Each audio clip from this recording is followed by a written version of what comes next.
નમસ્કાર મિત્રો, સ્વાગત છે બધા મિત્રોનો અમારી યુટ્યુબ ચેનલમાં. હું છું આપનો મિત્ર ભાવિક વઘાસિયા.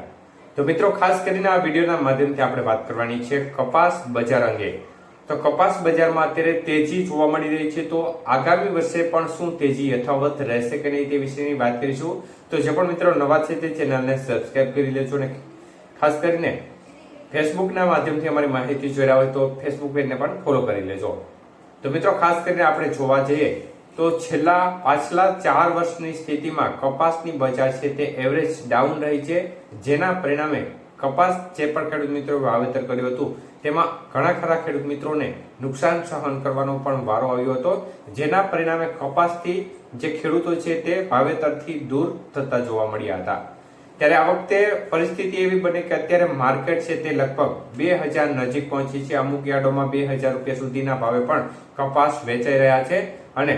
આમ જોવા જઈએ તો અત્યાર સુધીમાં મોસ્ટ ઓફ ખેડૂત મિત્રો મતલબ કે લગભગ 90% જેટલા ખેડૂત મિત્રોએ પોતાનો કપાસ વેચી દીધો છે, કારણ કે જે કોટન એસોસિએશન ઓફ ઇન્ડિયા દ્વારા પણ ખાસ કરીને ખરીદી કરવામાં આવી હતી અને આ પરિસ્થિતિઓ હેઠળ ખાસ કરીને ખરીદીના કારણે મોટા ભાગના ખેડૂતોએ 1600 રૂપિયા જેટલો ભાવમાં જે કપાસ છે તે ટેકાના ભાવે વેચી કાઢ્યો હતો અને આ પરિસ્થિતિઓના હિસાબે અત્યારે ખેડૂત પાસે કપાસ બચ્યો નથી. લગભગ ગણ્યા ગાંઠિયા એવા ખેડૂતો હોય જેમના પાસે કપાસ અત્યારે પડ્યો હશે, તો તે ચોક્કસપણે ભાવનો ફાયદો ઉઠાવી શકે છે. અત્યારે બજાર ખૂબ સારી છે, તો અત્યારે વેચી નાખવામાં એક પ્રકારે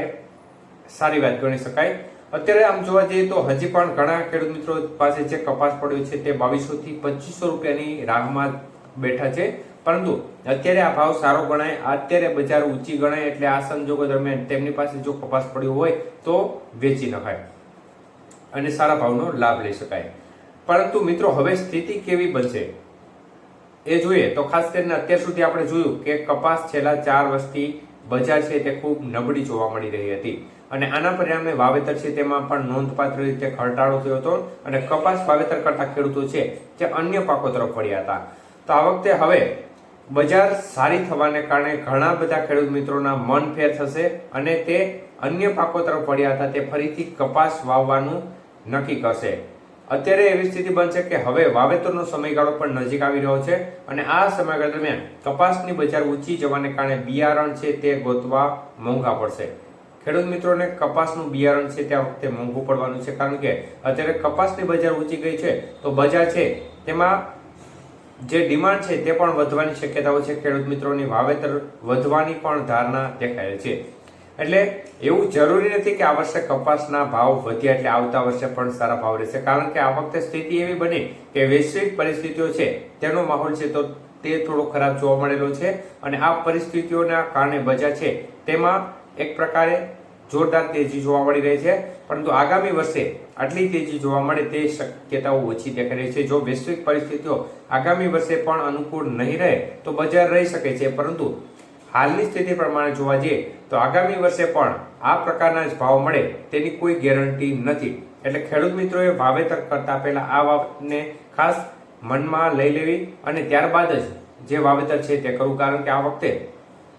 કપાસના બજાર ભાવ વધે છે એટલે બિયારણ પણ મોંઘું થવાના પૂરેપૂરા સંકેતો છે અને હવે ઊંચા બજારે તમે મતલબ કે ઊંચા ભાવે તમે બિયારણ ખરીદો અને તમે વાવેતર કરો અને બજાર છે તે આગામી વર્ષે ખૂબ જ ઓછી રહે તો આ સંજોગોમાં ફરી એકવાર નુકસાન સહન કરવાનો વારો આવે. એટલે ખાસ આ બજારને ધ્યાનમાં લઈને કોઈ પણ ખેડૂત મિત્રોએ વાવેતર ના કરવું, કારણ કે જો બજારને ધ્યાનમાં લઈ અને વાવેતર કરશો તો ઘણા બધા ખેડૂત મિત્રો છે તે વાવેતર કરશે, જેના પરિણામે સ્થિતિ એવી બનશે કે ઉત્પાદન છે તે દર વર્ષ કરતા થતું હોય તેના કરતા વધુ થઈ જશે અને માર્કેટમાં જે વધુ કપાસની આવક થશે તો આ સંજોગોમાં બજાર છે તેને એક પ્રકારે ધક્કો લાગશે અને આ સંજોગોમાં બજાર તૂટશે. એટલે આ તમામ પરિબળો અને પાસાઓને ધ્યાનમાં લઈને વાવેતર કરવું, જે રાબેતા મુજબ તમે ખેતી પાકો વાવેતર કરી રહ્યા છો તે ચાલુ રાખવા અને ભાવ વધ્યો છે તેને ધ્યાનમાં લઈને તમારું વાવેતર કરો છો તો તે ટાળવું જોઈએ.